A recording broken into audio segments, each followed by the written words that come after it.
Ndabaramukije mwese banywanyi bacu mukunda kandi mugakurikira amakuru n'ibiganiro dutambutsa kuri chaîne ya YouTube. Mwese aho muri hirya no hino mukurikira ino chaîne yacu ya YouTube, abo tumaranye igihe kinini mudukurikira ndetse n'abandi bashasha mugiye kudukurikira uno mwanya, turabipfurije Noheli nziza, tunabipfuriza umwaka mwiza, umwaka mushasha tugira twinjiremwo umwaka 2026. Tubazaniye amakuru adasanzwe yihuta ari buze gushimikira cane ku vyerekeye umutekano ndetse n'impari ziri mu gihugu hagati, cyane ku njyane zivugwa hagati bihanganje mu butegetsi, aho ibintu bitari buze koroha. Murano makuru kandi turaza kubabwira ku biganiro vyoba biri kuba hagati ya Kigali ndetse na Bujumbura. Perezida Ndayishimiye yoba ari umutima menyo akemera gupfukamira Perezida w'u Rwanda Paul Kagame. Muramwibuka Perezida Ndayishimiye mu minsi heze aheruka kumvikana avuga ko yiteguriye guhangana n'uwo wese azoza kumutera canke kumudurumbanya. Ariko iyo ntambara Perezida Ndayishimiye yicura ko ishobora kuba mu gihugu ciwe, iyo ntambara niyo mu mutwe iwiwe. Ati nta mugambi u Rwanda rufise wo gutera igihugu c'u Burundi, ahubwo Perezida Ndayishimiye ubwo bafise n'ubwabo mu butegetsi bwiwe bashobora kumutembagaza gutyo agaca yigeka ibintu ku Rwanda. Ibi rero Perezida Ndayishimiye yabivuze mu gihe hari ukutumvikana hagati yabe n'umukuru w'ibiro vy'igisirikare General Prime Niyongabo ndetse n'ibindi bihangange mu butegetsi. Turaza kubabwira imikenyuro iriko irakoreshwa na Perezida Ndayishimiye ndetse n'abamushigikiye kugira acanemwo ndetse atatanye ingufu z'igisirikare, aho bamwe ariko arabarungika kuri y'abandi kugira hataza kuba coordination maze abafise umugambi uko mwikura abo bose baburizwemwo. Ese uwo mukenyuro wa Perezida Ndayishimiye hari ico uri buze kumufasha?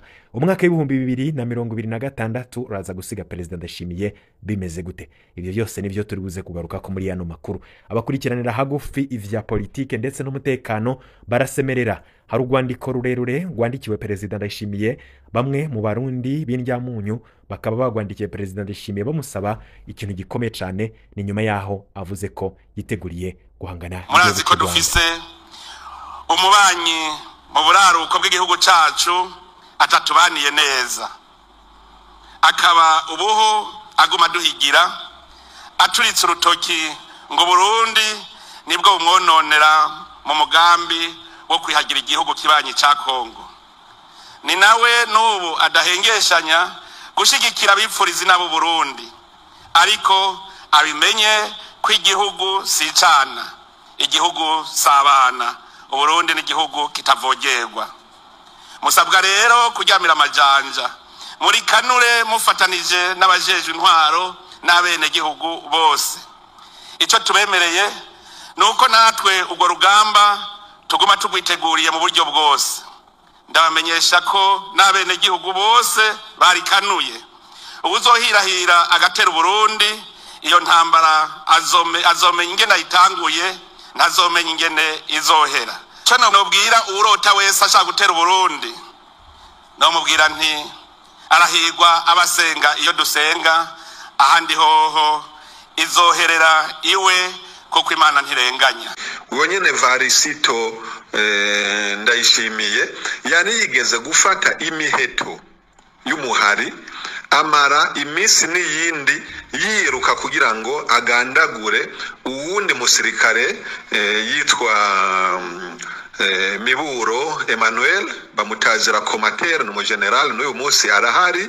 Akaba ari naco gituma twahavuye dufata ingingo, kuko narumvigwa cyo gituma vuze ne twahavuye dufata ingingo, nukuvuga twebwe twari turongoye urugamba yuko Ndayishimiye Evariste tumushira ahanini mu bikogwa bijana na politiki, kuko ari umuntu yama agerageza kwiruka kuri ami, agerageza kurondera gukorera ikibi abagenzi basangiye urugamba. Uyo Perezida Ndayishimiye w'u Burundi yicura intambara uko bwije uko bukeye, yamiza mu kanwa kiwe ko hari intambara iri hagati y'u Burundi n'u Rwanda. Ico bikoze amakuru dufise kandi turi buze kubashikiriza nuko iyo ntambara Perezida Ndayishimiye afise iri mu mutwe wiwe ndetse no mu gihugu imbere no mu mugambwe ndetse no mu bo bafatanije kurongora Burundi. Uwo Perezida Ndayishimiye hari intambara ahanganyemwo n'ibihangange mu butegetsi mu Burundi ndetse n'abari mu nzego zo hejuru mu mutekano.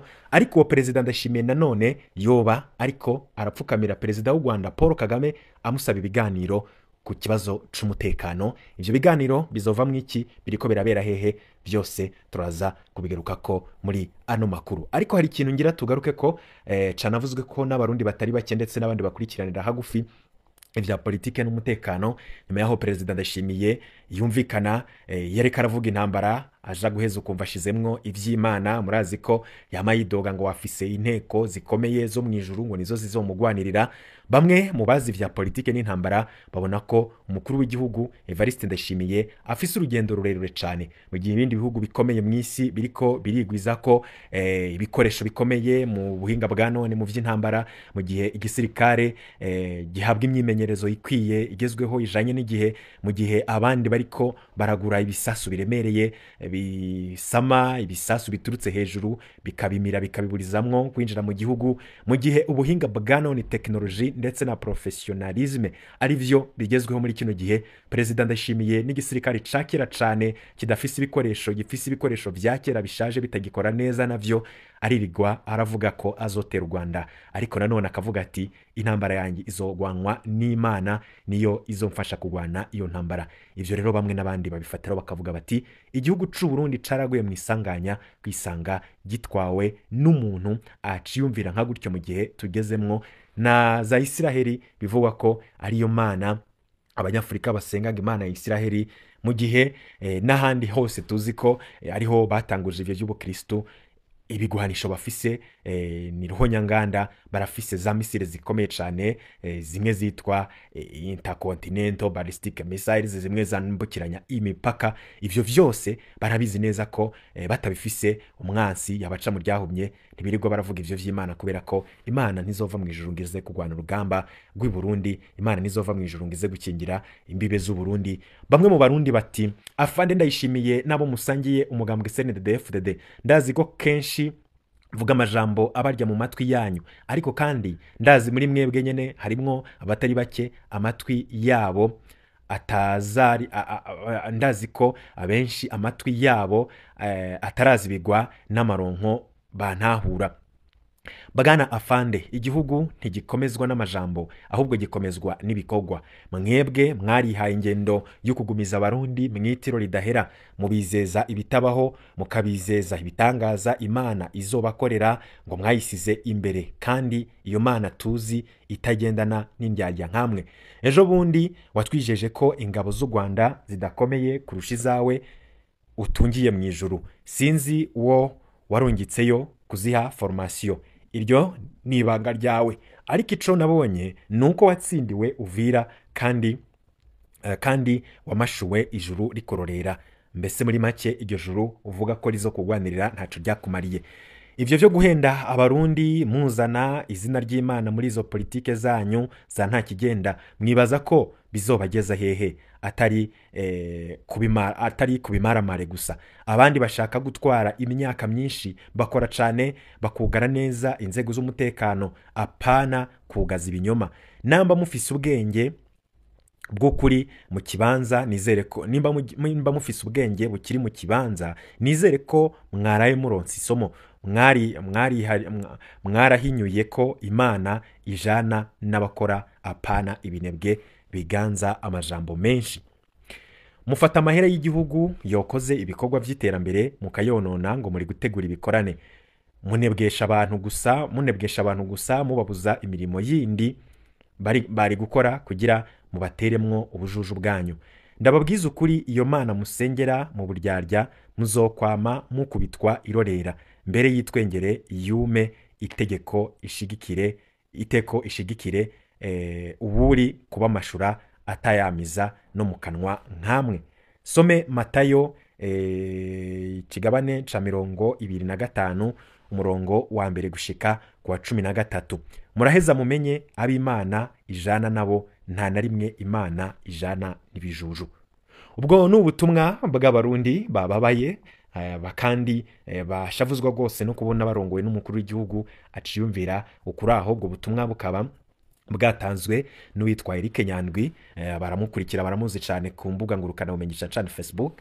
Ubwo butumwa rero yatanze na twebwe turashimye kubashikiriza, kubera ko rwose yavuze ikintu gikomeye cyane kandi ubumva ashobora kumvira ko perezida Ndayishimiye arakunda kwitwaza imana cyane, ibyamunaniye agaca avyegeka ku mana. Bamwe rero bakabona ko umukuru w'igihugu aciyumvira gutyo muri kino kinjana turimwo, atakintu ashobora gufasha abarundi ataho azobageza. Ariko umukuru w'igihugu nyene arahindukira akaja gusaba ibiganiro. Hari ibiganiro biriko birabaturaza kubigaruka ko tubandanye ku barundi basemerera basaba bati perezida hagarikiraho ivyo bintu vy'amajambo uri kwirwamwo, ivyo bintu vyo kwita kuri songoye ngo uzohangana n'u Rwanda, hagarikiraho twarabonye inguvu nke zawe, nta bushobozi ufise bwo guhangana n'u Rwanda. Nimba warananiwe no guhangana n'abaroberi, nta gushobora kuja guhangana n'igihugu ciyubashe, igihugu cihagaze mu vy'umutekano mu karere.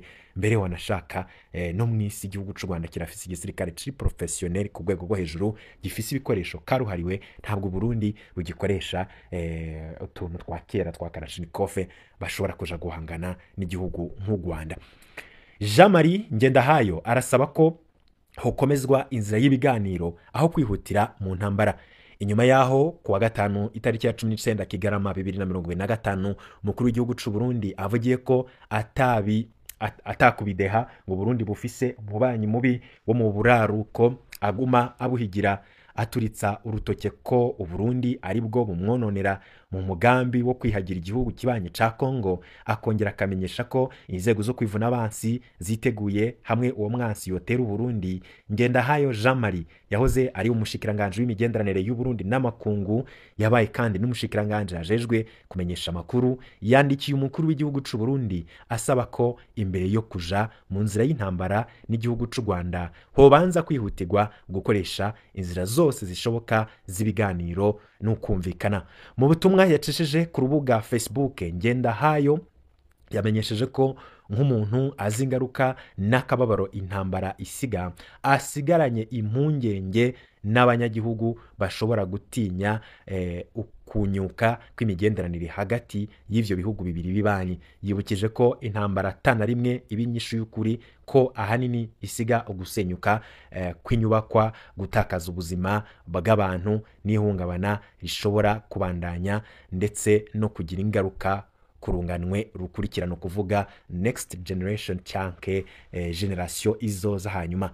Uyu munyepolitike yamenyesheje kandi ko intambara hagati y'u Burundi n'u Rwanda, ibihugu bifise ubwinshi bw'abantu kandi bifitaniye kahise katoroshe, yotuma haba akaga kadasanzwe aho n'uwo itsinda yogira uruhombo rwishi. Ngendahayo yibajije igituma ho kwihutirwa inzira y'ibigwanisho mu gihe hakiriho amahigwe yo kwicarana, kuganira ndetse no kurondera inyishu zubakiye kukumvikana, naho nyene ibibazo vyoba bihanitse kandi bigoye. Asaba ko abanyepolitike n'abakuru b'ibihugu bokomeza gushira imbere inzira y'amahoro. Avuga ko hamwe perezida w'u Burundi yohitamwo urugendo rw'ibiganiro no kwigira hamwe ibibazo biri mu karere, abarundi benshi bamushigikira kandi bakamubona nk'uriko akomeza iragi ry'abanyepolitike bakarorero bagwaniye ubumwe n'amahoro nka Rwagasore ndetse na Ndadaye. Yarangije asaba ko Uburundi na Afurika muri rusangi bokomeza guhitamwo amahoro, ibiganiro n'iterambere aho guhitamwo inzira yo kugwana ishobora gusiga ibihugu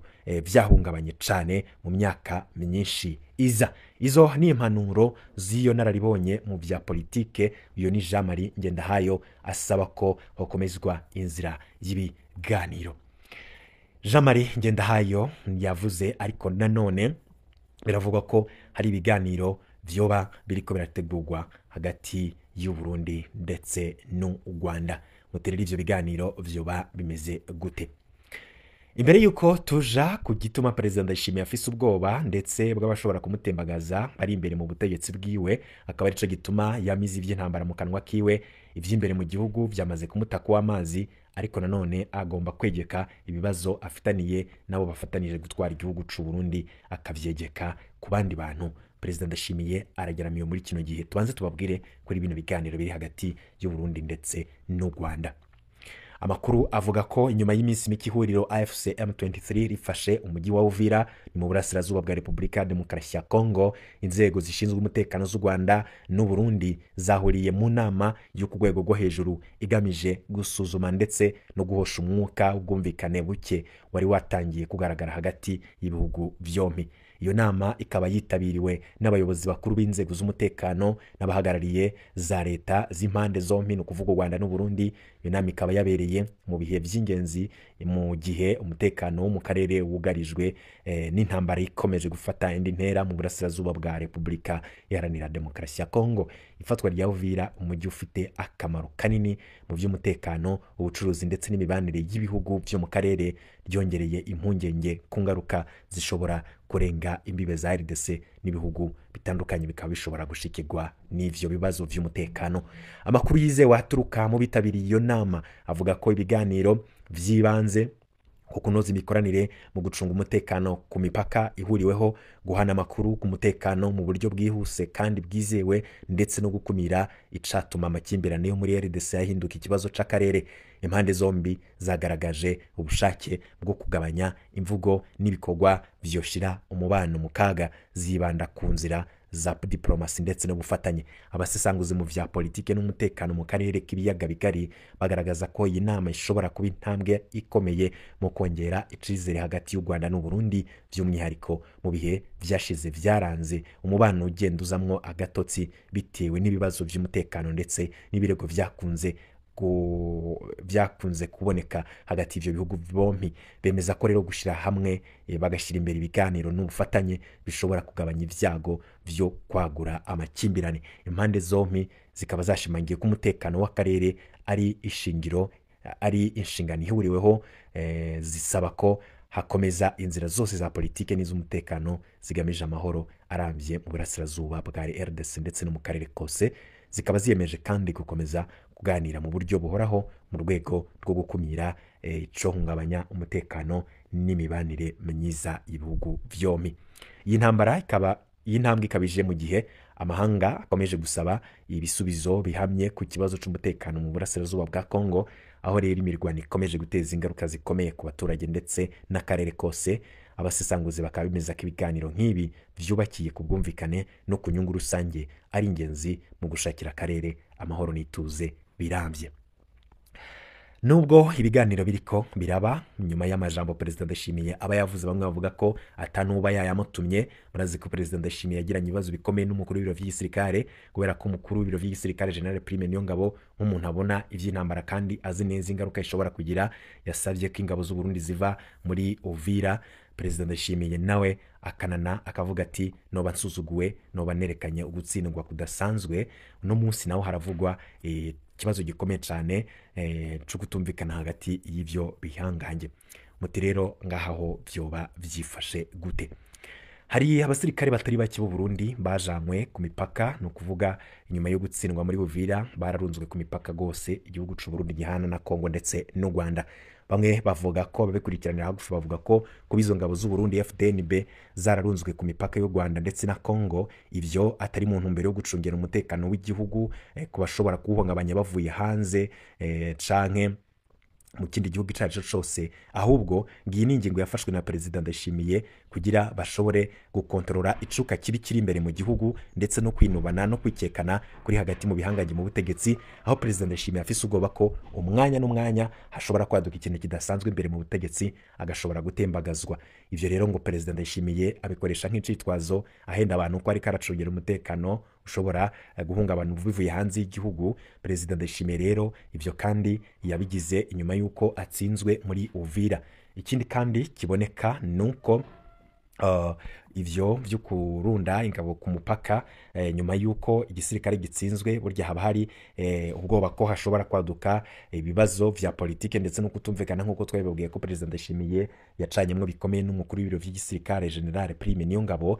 Ivyo byose rero Perezida Ndayishimiye bikaba vyamuteye ubwoba, gutyo rero akaba abasirikare bamwe ariko arabarunda ku mipaka kugira batatanye, maze coordination yabo ize koroha. Gutyo rero kubera izo mpari ziri hagati y'ivyo bihangange ndetse no mu butegetsi butegetsi. Perezida Ndayishimiye akaba yahisemwo gufata abasirikare bo mu mayinite atandukanye, mu makamba atandukanye, arabatatanya, bamwe abarunda ku mipaka kugira ashobore kugabanya circulation, guhanahana amakuru hagati mu ngabo, ndetse ivyo byose bimurinde ko abagomba kumutembagaza bataza kubona ukuntu bakomeza gukorana. Bamwe rero akabavana hana akabajana hariya, bamwe bati no kugira acungera umutekano w'igihugu kubashobora kubahungabanya bavuye hanze, ariko vy'ukuri amakuru yo kwizera ava mu masoko yacu mu nzego z'umutekano avuga ko ibi Perezida Ndayishimiye ariko arabikora kubera ubwo bafise bw'abashobora kwikika mu kiza bakaba bashobora kumugirira nabi, harimo no kumutembagaza. Gutyo rero kuba Perezida Ndayishimiye yarakwiragije abasirikare ku mupaka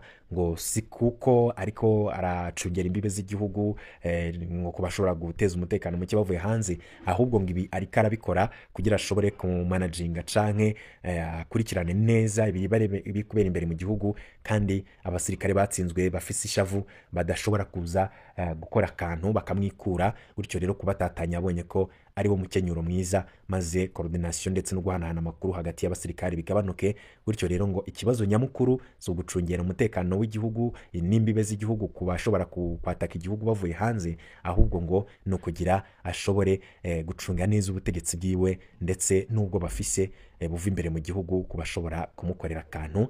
Ibi byose rero ni ibintu bishobora kuza kwerekana ko Perezida Ndayishimiye ya ntambara iri gwaririmba, ya ntambara iri gwaravuga, si ntambara izova handi, ahubwo ni ntambara iri muri we kandi ni imbere mu butegetsi bwiwe. Ano makuru ntahandi hantu namwe ushobora kuyaronka nk'uko twabibemereye, nta namwe ushobora kuronka.